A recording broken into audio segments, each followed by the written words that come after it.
Form the pair of linear equation for the following problem and find the solution by substitution method. Equation ಮಾಡ್ಬೇಕಂತ ಇಲ್ಲಿ linear equation ಬರೀಬೇಕಂತೆ, ಅದಾದ್ಮೇಲೆ substitution method ಉಪಯೋಗಿಸಿ solve ಮಾಡ್ಬೇಕಂತೆ. Difference between two numbers is 26. One of the number is 3 times the other.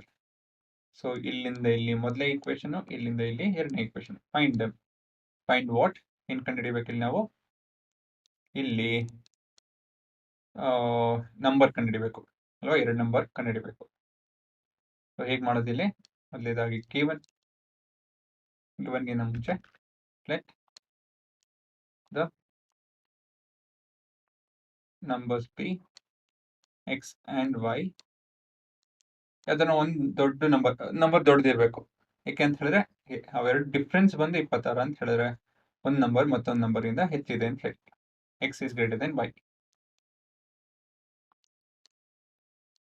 Given x minus y is equal to 26.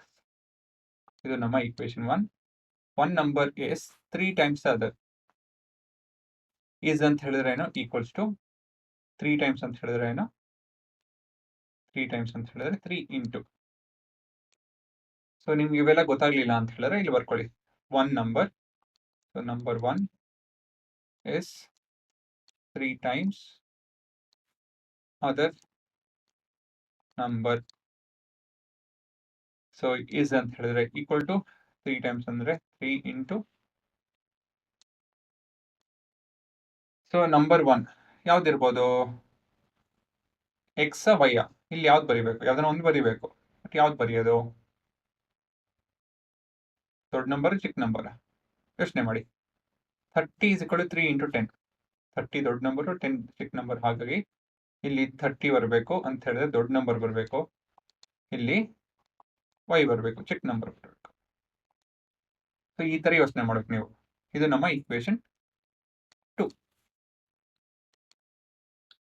ಇವಾಗ ಇದನ್ನ ನಾವು equation 1 ನಲ್ಲಿ ಸಬ್ಸ್ಟಿಟ್ಯೂಟ್ ಮಾಡಿ ಮಾಡ್ಬೇಕಾಗುತ್ತೆ ಅಲ್ವಾ?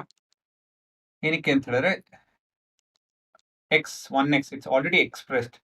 ಇದು x in terms of y ಅಂತ ಹೇಳಿ ಎಕ್ಸ್ಪ್ರೆಸ್ ಆಗೋಗಿದೆ. ಹಾಗಾಗಿ ನಾವು ಏನಿದ್ರೂ ಕೊನೆಯದಾಗಿ ಸಬ್ಸ್ಟಿಟ್ಯೂಟ್ ಎಕ್ಸ್ ಫ್ರಮ್ 2 in 1.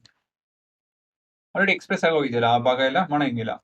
ಏನಿದ್ರು ಸಬ್ಸ್ಟಿಟ್ಯೂಷನ್ ಮಾಡಿ ಕೆಲಸ ಮುಗಿಸ್ಬೇಕು. ಸೊ ಅಂತ ಹೇಳಿದ್ರೆ ಏನು?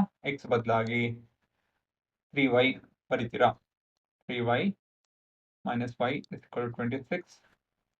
2y is equal to 26 divided by 2 both the sides. y is equal to 13. ಮುಂದಿನ ಭಾಗ substitute y in 2. So y ಬದಲಾಗಿ 13 ಆಗ್ತಿದ್ದೀರಾ. So 1x is equal to 3 times of 13 which is 39. So ಕೊನೆಯದಾಗಿ ನಮ್ಮ ಸೊಲ್ಯೂಷನ್ ಏನಂತ ಹೇಳಿದ್ರೆ